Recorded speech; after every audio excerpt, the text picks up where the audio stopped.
Hi, everyone. Thank you so much for joining us today in this live interview with Tim Smith from TCF Home Loans. I'm so excited that he's here to join us and talk about what's going on in the mortgage industry, especially with the COVID-19 restrictions and everything that's going on with the economy right now. Tim is the best person to talk to us about this. He's been in the mortgage industry for over 35 years and has consistently ranked as a top performing mortgage originator in Michigan for multiple years in a row, and he's also ranked in the top 200 in the U.S. I personally have worked with Tim for over 8 years.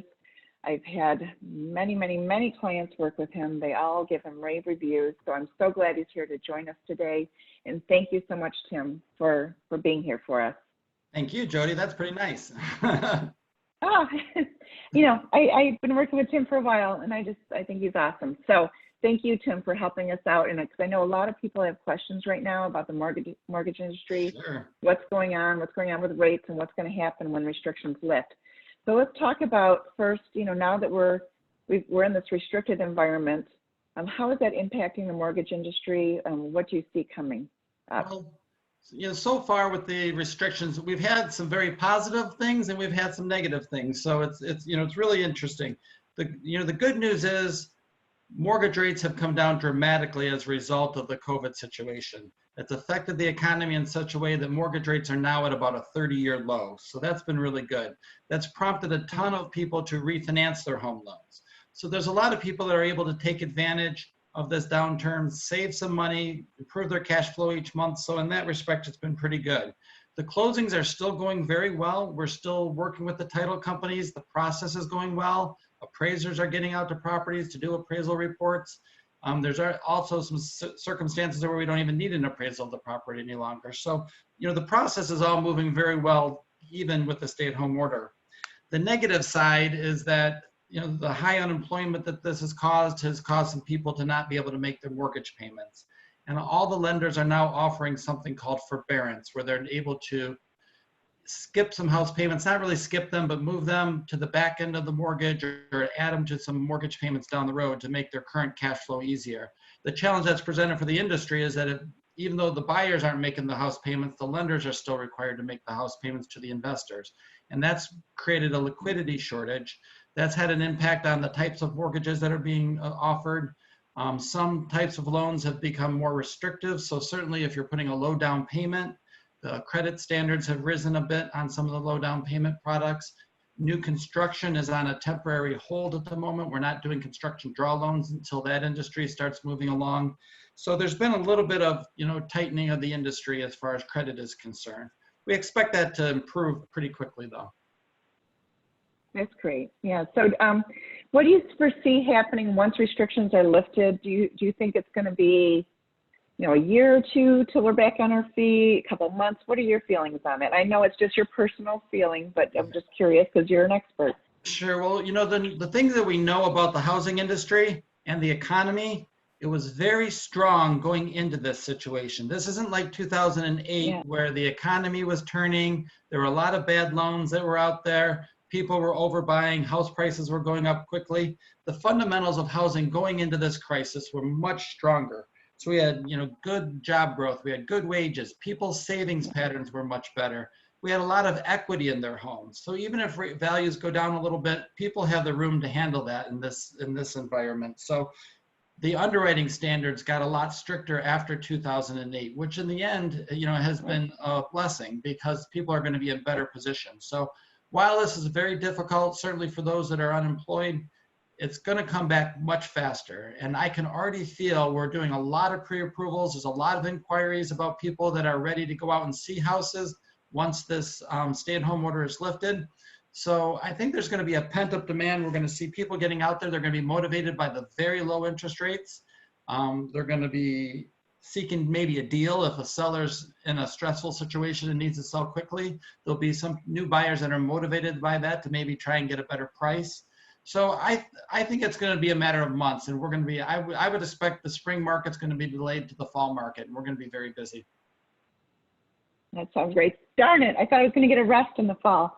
So from a real estate perspective, though, we still have been busy, even though things have shifted. because we still have people making offers. I know you said you have people that are doing pre-approvals. We still have people making offers based on virtual tours. So we are doing a virtual walkthrough of the home with the seller. It's been awesome because the seller can answer all the questions directly to the buyer as they walk through the home.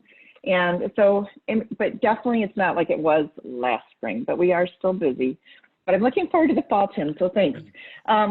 So you said interest rates are at an all-time low. What are they are at a 30-year low? What are they at right now? Right now, it's an amazing time period. The 30-year fixed rate, you could expect to get an interest rate, you know, depending on your credit score and so forth, but a 30-year fixed rate right now is running about 3.125 to 3.25 range. And a 15-year is actually broken through the 3% level, and you're looking probably 2.875 to 3.125 type price range on the 15-year. So amazingly low interest rates. Amazing. Yeah, that's, I mean, just a big difference from even last year when I thought they couldn't get any lower. So that's, if you can lock in a low interest rate, get a good price on a house, it's time to move. That's awesome. So I do have a, you know, I work with a lot of buyers that are looking at, so I've got a lot of people that are looking at downsizing, and they want to sell, but they want to sell their house before they can buy their new house, or just the opposite. They have a great starter home and they're ready for the bigger home, but they can't do anything until they sell their house. So, but they don't want to put their house on the market because they know it'll sell quickly, and then they don't know if they'll be able to find a house.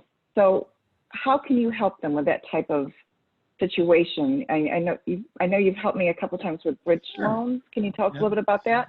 So there's a couple of different tools that we can implement. The key to any type of interim financing or any situation where you're buying a home prior to the sale of your present home, the key is you have to be able to qualify to carry both house payments. So we should get you pre-approved early as you start looking, so we can see if that's going to be an option for you. If that is indeed an option for you, there are a couple of different options we can try. So we might start out with an initial very low down payment. We might go with a 5% or a 10% down payment based on your current cash availability, and then use that to purchase the house. And then later on, there's some tools available that allow us to modify your mortgage once you've got the equity out of your present house. So the first option would be to consider a low down payment mortgage. The second option is the bridge loan. And a bridge loan is where we tap into the equity in your present home and we apply that to the down payment on the new house. And again, you have to qualify with your existing house, you have to qualify with the bridge loan, and you have to qualify for the new house. So you have to have, you know, pretty good ability to do that. But that's been a great tool. We use it often and it works, and it allows people to bridge that time period. And then when you sell your present home, you simply pay off the bridge loan. We're also quite creative in looking at other assets that people might not think of. You can look at, you know, a lot of people have a large 401k and that they've been saving for years and tucking it away. And we wouldn't ask you ever to liquidate that 401k, but when it's a temporary situation, you may consider taking a loan against the 401k. This is a cheap way because there's usually very low or any closing costs. You can get those funds out pretty quickly. And then when you sell your present home, you get your equity, you just pay that off. So it's a great tool for short-term need of funds. And you're not creating a taxable situation because you're not liquidating, and you're not really endangering your retirement. You're just using this asset as a short-term leverage while you're trying to purchase a new home. So there's a lot of tools that we can implement that might help you to buy before you sell.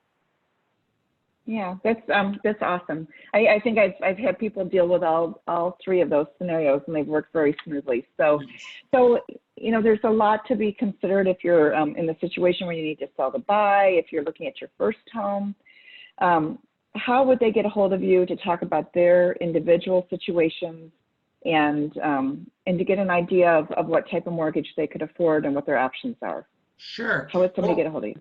Well, what we would do is we'd go through a thorough pre-approval process. We'd be looking at the 4 C's. We'd be looking at the credit report, obviously, to see if your credit's good. We'd be looking at your capacity, which is your income and your debt to income ratios. And then we'd be looking at your capital. What's the availability of money for a down payment? Do you have the appropriate reserves that are required on some of the loan programs? And then, of course, the collateral. Now, the collateral comes after the pre-approval because that's when you actually buy the house, but that's when we're going to do the appraisal of the property. So if you want to do any of those things, it starts with the pre-approval. The best way to reach me for that is to go online to my website. The website is www.timsmithpreapproval.com. And then you can also reach me by phone anytime at 248-770-3717. Great. Well, thanks, Tim. And you can always call me directly and I can get you in touch with Tim also.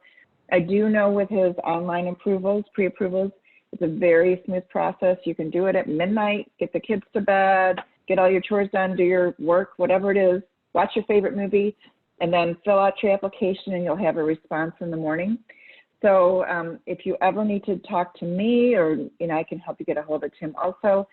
My name is Jody Lockwood with Sotheby's Realty, and I can be reached at 248-421-4217. Again, it's 248-421-4217. I really appreciate you guys joining us today, and I really hope we hear from you. We'd love to help you find your perfect home and get settled and take advantage of these great rates. Thanks, everybody, and have a great afternoon. And thank you, Tim, for your help today. Absolutely. Have a great time. Great time to buy a house. Awesome. All right. Take care. Bye, everyone.